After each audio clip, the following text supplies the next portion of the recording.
In this video, I'm gonna show you how to upgrade and weather a caboose for late 80s railroading. So let's get started. During the 70s, some changes in railroading left their mark on rolling stock.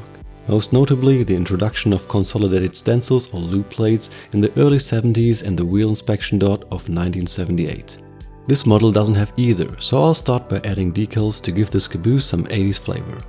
The 70s also saw the ACI label come and go. From the photos I've seen, the Burlington Northern was pretty quick to remove them from most of their engines and cabooses by the early 80s, so I decided to not add an ACI label. Adding decals is a pretty easy process. Just cut out the decals, wet them with a bit of water and wait a moment until they slide easily off the decal sheet. I use a brush with trim bristles to remove the decals around. After moving the decals onto the model, I used the blue label microset to move them into position. I use weld lines and rivet lines as guides to keep everything square. When the decal has dried, I apply a bit of the red label microsol. I only use a tiny amount to not risk the decal becoming loose again and floating away. When the decals dry again, I apply microsol a second time. This time I use a more liberal amount to really soak the decal and get it to completely adhere to the surface.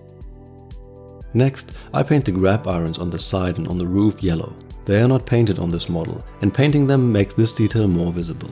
I use Tamiya XF3 flat yellow for this, but any bright yellow will do. When painting these details, I find the easiest way is to use the side of the brush. I just paint the side of the grab iron facing away from the car body and don't really bother painting the sides of the grab irons. Sometimes I get some paint on the side of the model. When that happens, I use a toothpick to scrape away the excess paint.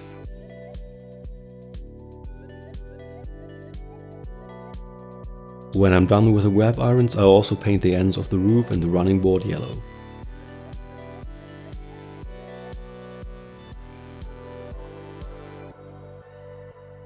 I continue with painting the chimney with Tamiya XF16 flat aluminium. On this model the chimney comes in green, so I try to give it a good coating. On some other models the chimney comes in black. With those, I don't mind too much if I don't completely cover some spots, since I'll add black grime when weathering anyways. When everything has dried, I give it a good coat of matte varnish to seal everything before I start weathering with oil paints. The first step is a rather strong wash of titanium white on the roof to give it a very faded look.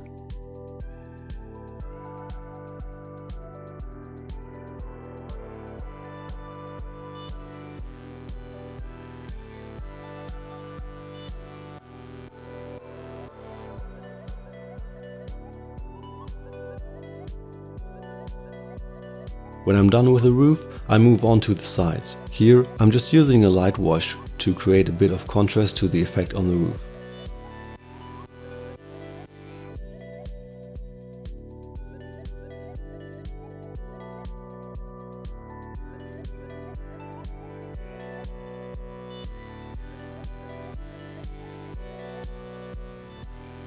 The car ends were not exposed to the sunlight as much, so I simply give them a quick pass to dial down the yellow just a bit. After giving the wash a couple of hours to dry, I seal this layer and move on to a dirt wash using warm grey. Just like with a fading wash, I apply a stronger mix to the roof first before moving on to the sides where I use a light wash.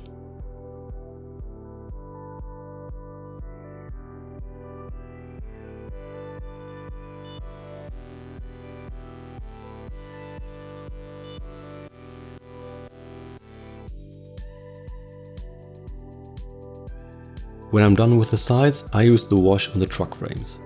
I'm not applying the warm grey to the car ends. Based on the prototype pictures I've seen, they were mostly covered in a brownish and rusty looking spray.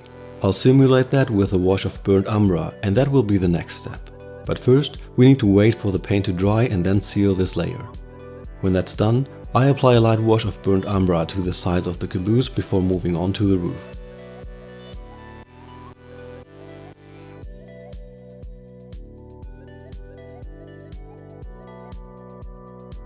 This time I used the same mix all over to tie everything together into a consistent appearance.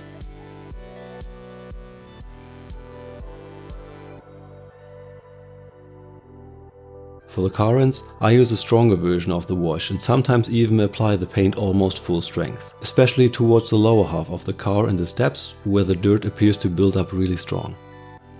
When that's done, I move on to the chimney. Chimneys were often covered in a mix of rust and soot, with a trail of sooty rust running down towards the side of the roof.